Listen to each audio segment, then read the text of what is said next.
o'zimizni fikrimizda hech qachon past urmaganmiz. Doim biz yuqorida 15 yillik tajribamiz bor. Sotuvni zo'r bilamiz, marketingni boshqani yorib yuboramiz deb o'ylar ekanmiz-ku, lekin juda xatolarimiz ko'p ekan. Xatolarimizni bildik. Bunday olganda 1 emas, 0 ga teng ekanmiz. Ochig'i gap. 5 yil, 10 yildan beri kuzatib boraman. Pulimiz bo'lsa ham o'zimiz erinib, ishonmaganmiz boshida. Keyin do'stlarimiz aytgan, borma, nima qilasan? Undan o'rniga men senga o'zim o'rgatib qo'yaman degan do'stlarimiz. 5 yil adashmasam kuzatib kelganman. Birinchi marta kelishim o'zimga keragidan oshig'ini oldim deb ayta olmayman inshaalloh. Ishonmasdan oxiri keldik shu yerga. Asosiy muammolarimiz bu ishchilar edi. Muammolarimizga yechim oldik, xudo xolasa.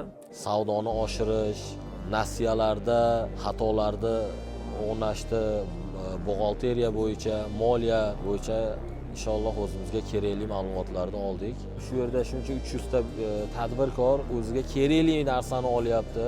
Hammaga manfaatli bo'ladi inshaalloh.